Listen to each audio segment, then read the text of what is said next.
രണ്ടാമത്തെ ഞാൻ ആട്ടി തുടങ്ങുവാണ്. ഇനി അതൊന്ന് ആട്ടി കഴിയട്ടെ. അതെ, ഞാൻ ഇത്ര ദിവസം ഗോവയിലായിരുന്നേ. ഞാനിപ്പോൾ വന്നത് മിനിയാന്നാണ് വന്നത്. വന്നു കഴിഞ്ഞപ്പോഴും കുറച്ച് പ്രശ്നങ്ങളൊക്കെ ആയിട്ട് അങ്ങോട്ടും ഇങ്ങോട്ടൊക്കെ പോകേണ്ടിയൊക്കെ വന്നു. ഓരോ വീഡിയോ ഇടാനൊന്നും പറ്റിയില്ലായിരുന്നു. പിന്നെ എന്താണെന്ന് വെച്ചിട്ടുണ്ടെങ്കിൽ എനിക്ക് അമ്മൂൻ്റെ അടുത്താണ് കാര്യം പറയാനുള്ളത്.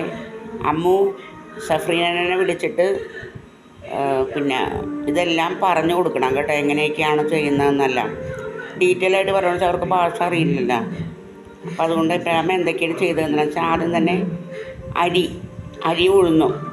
ഇപ്പോൾ 1.5 ഗ്ലാസ് അരിക്ക് ഒരു 1/2 ഗ്ലാസ് ഉഴുന്ന് മതി. വെള്ളത്തിലിട്ട് വെക്കുക. അത് ഏകദേശം ഒരു 6-7 മണിക്കൂർ കുതിർന്ന് കഴിയുമ്പോഴത്തേക്കും നമ്മൾ അരച്ചെടുക്കുക. നന്നായിട്ട് അരക്കണം. നന്നായിട്ട് അരച്ച് കഴിഞ്ഞ ശേഷം അത് നമ്മൾ പാത്രത്തിനകത്തേക്ക് ഒഴിച്ച് വെക്കുക. നാളെ രാവിലെയല്ലേ നമ്മൾ ദോശയാണെങ്കിലും ഇഡ്ഡലിയാണെങ്കിലും ചുടുന്നുള്ളൂ. ഞാനാണെന്നുണ്ടെങ്കിൽ ഇഡ്ഡലിക്കും ദോശയ്ക്കും ഒരുപോലെ തന്നെ ആട്ടും, നല്ല വെണ്ണ പോലെ ആട്ടും. ചിലർ ഇഡ്ഡലിക്ക് അങ്ങനെ നന്നായിട്ട് അരക്കൂല, പക്ഷെ ഞാനത് അരച്ചെടുക്കും. അപ്പോൾ അതേപോലെ പറഞ്ഞു കൊടുക്കണം കേട്ടോ അവർക്ക് എന്തൊക്കെയാണ് ചെയ്യുന്നതെന്നുള്ളത്. പിന്നെ ഇനി ഇഡ്ഡലിയോ ദോശയോ ഒക്കെ ഉണ്ടാക്കുമ്പോഴത്തേക്കും ഞാൻ കാണിച്ചു തരാം. ഞാനിന്നലെ വൈകുന്നേരം ആട്ടി വെച്ചിട്ടുണ്ടായിരുന്നില്ലേ രാത്രി ഇഡ്ഡലിക്കുള്ള മാവ് എന്ന് പറഞ്ഞത്. മാവ് ഇതാ നന്നായി പൊങ്ങി വന്നിട്ടുണ്ട്. അപ്പം നമുക്ക് ഇഡ്ഡലി ചൂടാം. ഞാനിതൊന്ന് ഇളക്കി വെക്കട്ടെ. നന്നായിട്ട് നമ്മളൊന്ന് ഇളക്കണം, എന്നാലും അതിൻ്റെ ബബിൾസൊന്നും പൊട്ടിപ്പോകുകയും ചെയ്യരുത്. കുത്തി ഇളക്കരുതിട്ട്. നമുക്ക് ഇന്ന് ചിങ്ങം 1-ാം തീയതിയാണ്. രാവിലെ തന്നെ ഒരു ചായ കുടിച്ചിട്ട് തുടങ്ങാം നമുക്ക് ബാക്കി കാര്യങ്ങളെല്ലാം. ചായ എളുപ്പത്തിൽ വെക്കട്ടെ. ചായ കുടിച്ച് കഴിഞ്ഞിട്ട് നമുക്ക് ഇഡ്ഡലി ഉണ്ടാക്കാം കേട്ടോ. ചായ റെഡി ആയിട്ടുണ്ട് കേട്ടോ. ചായ കുടിക്കട്ടെ. കുടിച്ചിട്ട് നമുക്ക് ഇഡ്ഡലി ഉണ്ടാക്കി തുടങ്ങാം.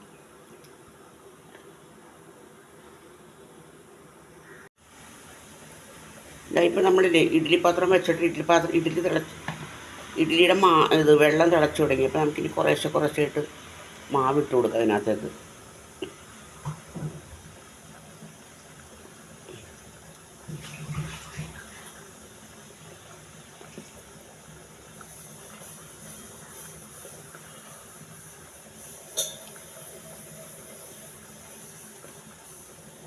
ഒരു തട്ട് കഴിഞ്ഞ് ഇനി രണ്ടാമത്തെ തട്ടും കൂടി വെച്ച് കൊടുക്കാം. ഇതിലും കൂടി ഫില്ല് ചെയ്ത ശേഷം നമുക്ക് അടച്ചു വെച്ച് വേവിക്കാം.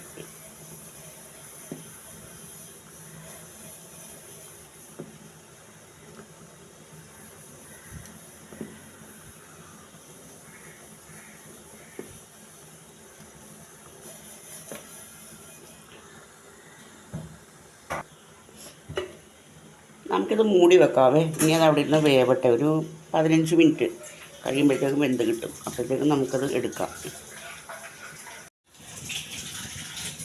ഞാനെപ്പോഴും തേങ്ങ നിരത്തിരുന്ന് തരണ്ടാറില്ല.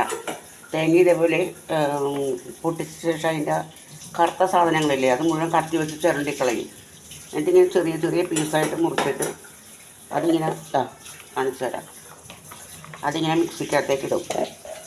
എന്നിട്ട് ഒരു 2 കറക്ക് കറയ്ക്കുമ്പോഴത്തേക്കും നമ്മൾ തേങ്ങ ചിരണ്ടിയതിനെക്കാട്ടിയും നല്ല നീറ്റായിട്ട് കിട്ടുന്നത്. അത് ചിരട്ടി കഴിഞ്ഞിട്ട് കാണിക്കാം കേട്ടോ.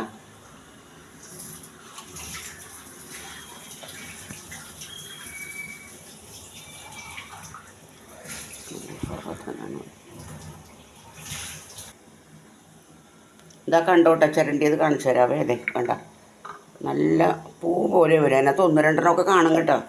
അപ്പോൾ നമ്മളതിനകത്ത് വീണ്ടും അതിനകത്തോട്ടൊന്ന് ഇട്ടാൽ മതി. ഇത് കണ്ടോ, ഇപ്പോൾ ഒന്ന് ഇത് കണ്ടോ. ഇതേപോലത്തെ ചെറിയ കാണണില്ലേ, ഇതേപോലത്തെ ചെറിയ പീസ് ചിലപ്പോൾ കാണും. അതൊന്നും കൂടി എടുത്തിട്ട് അടിച്ചാൽ മതി. അടിച്ചില്ലെങ്കിലും കുഴപ്പമൊന്നുമില്ല, നമുക്ക് അരക്കാനുള്ളതല്ലേ. പിന്നെ അടിച്ചില്ലെങ്കിലും കുഴപ്പമൊന്നുമില്ല. ഇനി ഒന്നും കൂടി അടിക്കാനായിട്ടുണ്ട്.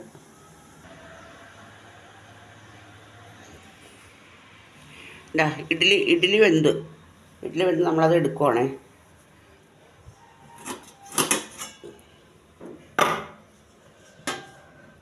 ഇത് മതി ഞങ്ങൾക്ക്. അത് വെന്ത് അതിനകത്തേക്ക് സ്വല്പം വെള്ളം, ഒരു നുള്ളു വെള്ളം ഇങ്ങനെ ഒഴിച്ചു വിടുക. അപ്പോൾ പെട്ടെന്ന് വിട്ടു പോരും അത്. ഈ ഞാൻ ചമ്മന്തി അരക്കാനുള്ള എടുത്ത് വെച്ചിട്ടുണ്ട്. അതെന്തൊക്കെയാണെന്ന് വെച്ചിട്ടുണ്ടെങ്കിൽ പൊട്ടുകടല, തേങ്ങ, ഉപ്പ്, ഇഞ്ചി, ചുമന്നുള്ളി ഒരു 2-3 ഇതിൽ കറിവേപ്പില. ഞാൻ ഉണക്കമുളകാണ് ഇടുന്നത്, ഉണക്കമുളക്. ഇത്ര സാധനം ഇട്ട് നന്നായിട്ട് അരച്ചെടുക്കുക. പൊട്ടുകടല ഇടുമ്പോഴത്തേക്കും തേങ്ങ വളരെ കുറവ് മതി. ചില ആളുകളൊന്നും പൊട്ടുകടല ഇട്ട് കഴിഞ്ഞിട്ടുണ്ടെങ്കിൽ തേങ്ങ അരക്കാറില്ല. ഞാൻ സാധാരണ ഉപയോഗിക്കാറില്ല. എങ്കിലും ഇപ്പം തേങ്ങയുടെ വില കൊണ്ട് നമുക്ക് മുതലാവില്ല, അപ്പം നമുക്ക് അതൊക്കെ പറ്റുള്ളൂ.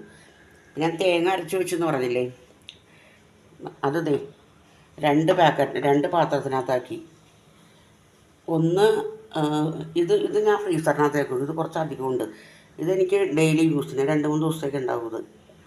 അപ്പോൾ അതെടുത്ത് ഫ്രിഡ്ജിലും ഫ്രീസറിലും നോർമൽ ടെമ്പറേച്ചറിൽ ഇത് വെക്കും, മറ്റത് ഫ്രീസറിൽ വെക്കും. അപ്പോൾ എനിക്കിനിപ്പോൾ ഇത് കംപ്ലീറ്റ് തീർന്നു കഴിയുമ്പോഴത്തേക്കും നാളെ ആവശ്യമുണ്ടെന്നുണ്ടെങ്കിൽ ഞാൻ അതെടുത്ത് തലേ ദിവസം തന്നെ എടുത്ത് നോർമൽ ടെമ്പറേച്ചറിലേക്ക് വെക്കും. അങ്ങനെയാണ് ചെയ്യുന്നത്. അപ്പോൾ ഇനി ചമ്മന്തിയും കൂടി അരച്ച് വെച്ചിട്ടുണ്ടെങ്കിൽ രാവിലത്തെ ബ്രേക്ക്ഫാസ്റ്റിൻ്റെ പണിയെല്ലാം കഴിഞ്ഞു. പിന്നെ നിങ്ങൾക്ക് എൻ്റെ വീഡിയോ ഇഷ്ടപ്പെടുകയാണെന്നുണ്ടെങ്കിൽ ലൈക്ക് ചെയ്യുക, സബ്സ്ക്രൈബ് ചെയ്യുക, കമൻറ്റ് ചെയ്യുക. പ്ലീസ് ദൈവത്തെ ഓർത്ത് എനിക്കൊന്ന് സബ്സ്ക്രൈബ് ചെയ്യണം. എനിക്ക് ഒട്ടുമില്ല, 4 മാസമായിട്ട് 54 പേരെയും കൊണ്ട് ഇരിക്കുകയാണ് ഞാൻ. ഒന്ന് സബ്സ്ക്രൈബ് ചെയ്ത് സഹായിക്കണേ. ഞാനിപ്പോൾ മാർക്കറ്റിൽ പോയിട്ടുണ്ടായിരുന്നേ. ഇവിടെ ഇല്ലായിരുന്നതുകൊണ്ട് ഇവിടെ കറി വെക്കലൊന്നും ഉണ്ടായിരുന്നില്ലല്ലോ. അപ്പോൾ ഞാനിപ്പോൾ പോയിട്ട് ചൂര വാങ്ങി. 1/2 കിലോ, ഒരു 750 ഗ്രാം ഉണ്ടെന്ന് തോന്നുന്നു ഈ ചൂര. അപ്പോൾ അയാൾ എനിക്ക് വെട്ടി ക്ലീൻ ചെയ്തൊക്കെ തന്നെ. നമ്മൾ ബാക്കിയുള്ള പരിപാടികളൊക്കെ ഇവിടെ കൊണ്ടുവന്ന് ചെയ്താൽ മതി. അപ്പോൾ ഞാനിപ്പോൾ ഇത് കുറച്ച് ഉപ്പ് വെള്ളത്തിനകത്ത് ഇട്ട് വെച്ചിട്ടുണ്ട്. അപ്പോൾ ഇനി അതൊന്ന് തേച്ച് വൃത്തിയാക്കി എടുക്കണം. അതിന് ഇത്തിരി താമസമുണ്ട്, അവർ വെള്ളത്തിൽ കിടക്കട്ടെ അത്. പിന്നെ ചെമ്മീൻ വാങ്ങിയായിരുന്നു. ചെമ്മീൻ 100 രൂപയ്ക്കുള്ള ചെമ്മീനാണ്. ചെമ്മീൻ വേണ്ട. പിന്നെ എനിക്ക് 2 ദിവസത്തേക്ക് കറിയുണ്ട്. നാളെ എനിക്ക് ഹോസ്പിറ്റലിൽ പോകേണ്ട ദിവസമാണ്. അപ്പോൾ നാളെ ഹോസ്പിറ്റലിൽ പോകണം. പിന്നെ മറ്റന്നാൾ തുടങ്ങി ചെയ്യും. മറ്റന്നാളും ഇല്ല, ചൊവ്വാഴ്ച ഒരു പരിപാടിയുണ്ട്.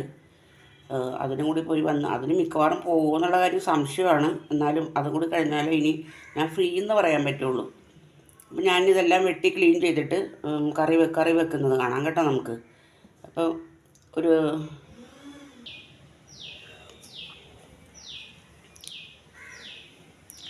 നമ്മളെ ചെമ്മീനെല്ലാം കഴുകി വൃത്തിയാക്കി.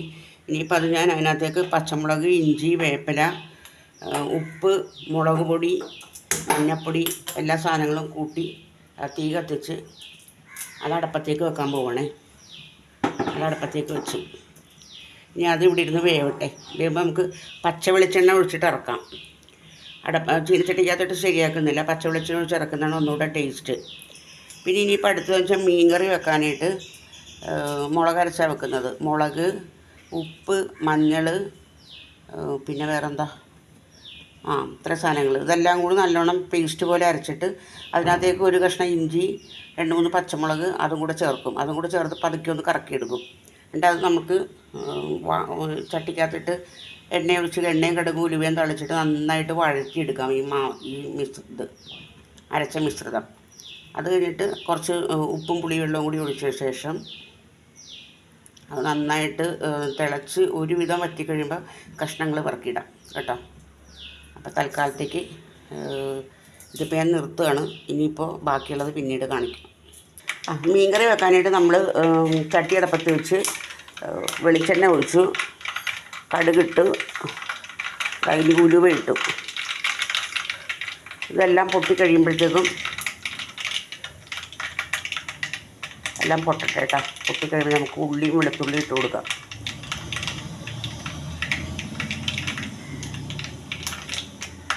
കുറച്ച് ചെമ്മീൻ റെഡി ആയിക്കൊണ്ടിരിക്കുന്നുണ്ട് കേട്ടോ.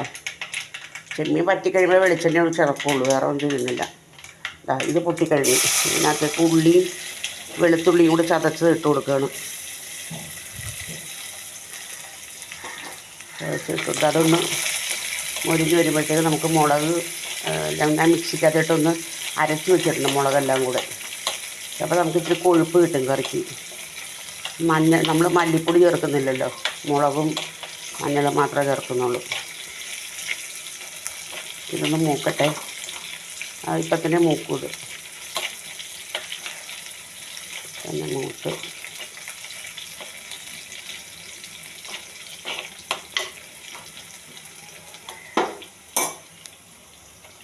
അതിൻ്റെ ഇടയ്ക്ക് നമുക്കൊന്ന് ചെമ്മീനിൻ്റെ ഉപ്പൊന്ന് നോക്കി വെക്കാം. ഉപ്പ് പാകണമെന്നറിയില്ലല്ലോ. ഉപ്പ് കറക്റ്റാണ് ചെമ്മീൻ.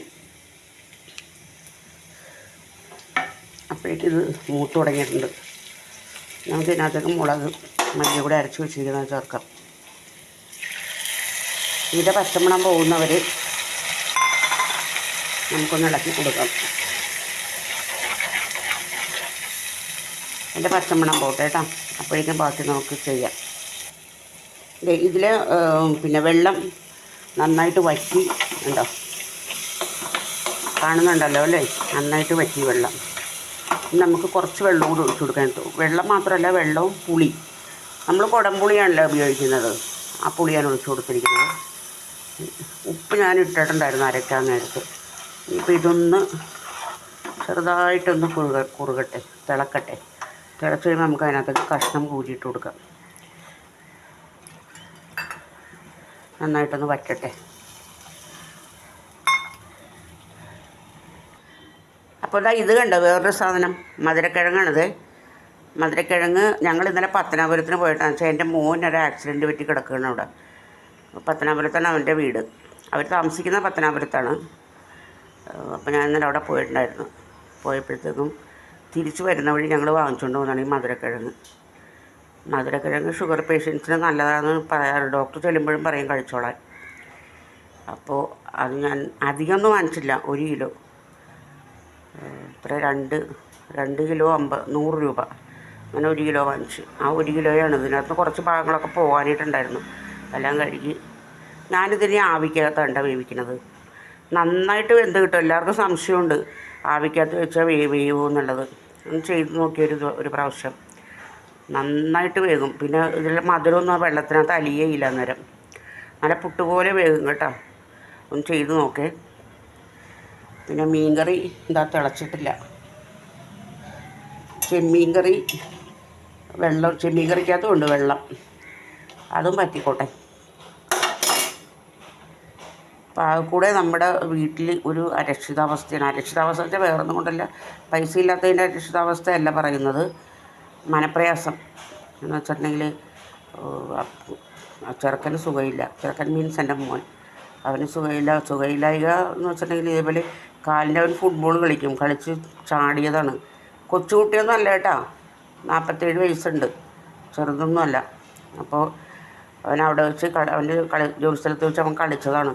കളിച്ച് ചാടിയപ്പോഴത്തേക്ക് ചാടിയെന്നാണ് എനിക്ക് തോന്നണത്. അങ്ങനെ എന്തെങ്കിലും ആയിരിക്കുള്ളൂ സംഭവിച്ചത്. കാലിൻ്റെ നമ്മുടെ ഈ ഉപ്പൂറ്റിയുടെ ഭാഗത്ത് ഞരമ്പ് പൊട്ടിപ്പോയി, അത് കയറിപ്പോയ നേരം. അപ്പോൾ അതിൻ്റെ ഓപ്പറേഷനായിരുന്നു. എറണാകുളം മെഡിക്കൽ സെൻറ്ററിലായിരുന്നു. വെച്ചാൽ നമ്മുടെ നോർത്ത് റെയിൽവേ സ്റ്റേഷൻ്റെ ഓപ്പോസിറ്റാണ് ഈ ഹോസ്പിറ്റൽ. സ്പെഷ്യലിസ്റ്റ് ഹോസ്പിറ്റൽ, അതിന് അങ്ങനെയാണ് പറയുന്നത്, സ്പെഷ്യലിസ്റ്റ് ഹോസ്പിറ്റൽ. മെഡിക്കൽ ട്രസ്റ്റ് അല്ല, എനിക്ക് തെറ്റിപ്പോയി. Specialist hospital. അവിടെ ഇതിൻ്റെ ഇങ്ങനെയുള്ള കാര്യങ്ങളൊക്കെ ചെയ്യുന്ന ഹോസ്പിറ്റലാണത്. അപ്പോൾ അവിടെ നിന്ന് ഇപ്പോൾ ഓപ്പറേഷനെല്ലാം കഴിഞ്ഞവൻ വീട്ടിലേക്ക് പോയി. അപ്പോൾ എനിക്ക് പോകാൻ പറ്റിയില്ല ഹോസ്പിറ്റലിൽ, കാരണം ഞാൻ ഗോവയിലായിരുന്നു. അമ്മു പ്രസവിച്ച് അമ്മുവിൻ്റെ കുട്ടിയെ നോക്കാൻ പോയതല്ല, അമ്മുവിൻ്റെ അച്ഛൻ വന്നിട്ടുണ്ടായിരുന്നു. അപ്പോൾ അമ്മുവിൻ്റെ അച്ഛന് കണ്ണ് കാണിക്കാനായിട്ട് ഗിരിധറിൽ വന്നവർ ഗോവയിൽ നിന്ന്. അപ്പോൾ പിന്നെ കൊച്ചിൻ്റെ അടുത്ത് ആരും ഇല്ലാത്തതുകൊണ്ട് ഞാൻ അങ്ങോട്ട് പോയി. ഞാനൊരു 6 ദിവസത്തേക്ക് വേണ്ടി പോയതാണ്. പക്ഷേ അന്ന് ഇപ്പോൾ അവിടെ 18 ദിവസം നിൽക്കേണ്ടി വന്നു. അങ്ങനെ ഇപ്പോൾ അമ്മുവിൻ്റെ ബർത്ത്ഡേ ആയിരുന്നു 12-ാം തീയതി. അപ്പോൾ അവൾ പറഞ്ഞാൽ ഏതായാലും പെളാമ്മ വന്നതല്ലേ, ഇനിയിപ്പോൾ എൻ്റെ ബർത്ത്ഡേ കഴിഞ്ഞിട്ട് പോയാൽ മതി എന്ന് പറഞ്ഞ് 13-ാം തീയതിക്ക് എനിക്ക് ഫ്ലൈറ്റിന് ടിക്കറ്റ് ബുക്ക് ചെയ്തതെന്ന്. അപ്പോൾ ഞാൻ അതിന് പോന്നു. അപ്പം അതുകൊണ്ടാണ് ആകപ്പാടെ ഒരു മനപ്രയാസമാണ് അവൻ്റെ കാര്യം ആലോചിക്കുമ്പോഴത്തേക്കും. പിന്നെ കാര്യം പിള്ളേർക്ക് എന്തൊക്കെയെന്ന് പറഞ്ഞാലും നമ്മളെ അമ്മമാർക്ക് അത് സഹിക്കാൻ പറ്റില്ലല്ലോ. അപ്പോൾ അതങ്ങനെ എല്ലാം ദൈവമെന്ന് പറഞ്ഞ ഒരാളുണ്ടല്ലോ, എല്ലാം പെട്ടെന്ന് ഭേദമാക്കി കൊടുക്കട്ടെ. അല്ലാതെ ഇപ്പം എന്താ പറയണത് നമ്മൾ. പിന്നെ എൻ്റെ കറികളൊക്കെ ശരിയാവട്ടെ കേട്ടോ. മീൻകറി നന്നായിട്ട് തിളക്കാൻ തുടങ്ങിയിട്ടുണ്ട്. ഇനിയിപ്പോൾ ഒന്നുകൂടി ഒന്ന് പറ്റിക്കഴിയുമ്പോൾ നമുക്ക് കഷ്ണം ഇട്ട് കൊടുക്കാം. ഏകദേശമൊക്കെ ഇപ്പോൾ ആയിട്ടുണ്ട്. ഇനി കഷ്ണം ഇട്ട് കൊടുക്കാം കേട്ടോ. കഷ്ണം ഒരേ കഷ്ണം പിറക്കി എൻ്റെ ട്രൈപോഡ് ഒടിഞ്ഞുപോയി. അതാണ് ഇപ്പോൾ എല്ലാം ഒറ്റ കൈ വെച്ച് വേണം ചെയ്യാനായിട്ട്. അതാണ് അതിൻ്റേതായ അപകടങ്ങൾ കാണും കേട്ടോ. അത് ക്ഷമിക്കണേ. ഒരു കൈ കൊണ്ട് നമുക്ക് എന്ത് ചെയ്യാൻ പറ്റും? ഈ നമ്മൾ ചെയ്യുന്ന വലത് കൈക്കാണെങ്കിൽ എനിക്ക് വലത് കൈ ഞാനിതേപോലെ ട്രെയിനിൽ നിന്ന് വീണ് വലത് കൈ ഓപ്പറേഷനൊക്കെ കഴിഞ്ഞ് ഒരു 10-12 വർഷമായി. എങ്കിലും അതിപ്പോഴും എനിക്ക് വേദനയാണ്. അവിടെ അതിൻ്റെ അകത്ത് കമ്പിയൊക്കെ ഇട്ടിട്ടുണ്ട്. കമ്പിയല്ല, ഒരു തരം ഗ്ലാസ്സാണ് ഇട്ടിരിക്കുന്നത്. അതൊക്കെ ഇട്ട് ഇരിക്കുകയാണെന്ന് പറയാൻ പറ്റില്ല. ഈ പണിയെല്ലാം ഞാൻ തന്നെ ചെയ്യണത്. പിന്നെ വേദന വരും, ഇടയ്ക്കിടയ്ക്കിടയ്ക്ക് നല്ല വേദന വരും. കൈ പൊക്കാനൊന്നും പറ്റില്ല. ഏകദേശം ഒരു പകുതി വരെ കൈ പൊങ്ങുള്ളൂ. അപ്പോൾ എൻ്റെ മോള് പറഞ്ഞ വെച്ചിട്ടുണ്ടെങ്കിൽ അമ്മ കൈ എക്സസൈസ് ചെയ്യാനായിട്ടാണെന്ന്. ഞാൻ ഇത്രയും പ്രായമായി ഞാൻ എന്ത് എക്സസൈസ് ചെയ്യാനായിട്ടാണ് ഇനി? ഒരു 10-12 വർഷം മുമ്പാണ് ചെയ്തതെന്ന് ഓപ്പറേഷൻ ചെയ്തതെന്ന് പറഞ്ഞാലും അന്നും കൈക്ക് വേദന കൊണ്ട് നമുക്ക് കൈ പൊക്കാൻ പറ്റത്തില്ലായിരുന്നു. അങ്ങനെയൊക്കെയാണ് നമ്മുടെ കാര്യങ്ങൾ. ഇനി ഇവിടെയൊക്കെ അടിക്കുകയും തുടക്കുകയും തൂക്കുകയൊക്കെ ചെയ്യണം. അതും കൂടി കഴിഞ്ഞാൽ പണി കഴിഞ്ഞു. പിന്നെ പച്ചക്കറി ഒന്നുമില്ല. അപ്പോൾ ഇന്നലത്തെ കുറച്ച് ക്യാബേജ് തോരൻ വെച്ചത് മിച്ചം ഉണ്ടായിരുന്നു. അതെടുത്ത് ഫ്രിഡ്ജിൽ വെച്ചിട്ടുണ്ടായിരുന്നു. അപ്പോൾ അതിന് അതൊന്ന് ചൂടാക്കിയെടുക്കണം. ചോറും ചൂടാക്കണം. അത്രേ ഉള്ളൂ. അത് കഴിഞ്ഞാൽ ഉച്ചയ്ക്കത്തെ പണിയെല്ലാം കഴിഞ്ഞ് ഇവിടെയൊക്കെ തൂക്കുക, തുടക്കുക, കുളിക്കുക, അത് തീർന്നു. ചെമ്മീൻ വറ്റി ഞാൻ പറഞ്ഞില്ലേ, പച്ച വെളിച്ചെണ്ണ ഒഴിക്കുന്നതെന്ന് പറഞ്ഞില്ലേ, ഇതേ കണ്ടോ, പച്ച വെളിച്ചെണ്ണ കുറച്ച് ഒഴിച്ചു കൊടുത്തിട്ടുണ്ട്. കുറേ ഒന്നും ഒഴിക്കേണ്ട, കുറച്ച് ഒഴിച്ചാൽ മതി. നന്നായിട്ട് ഇളക്കുക.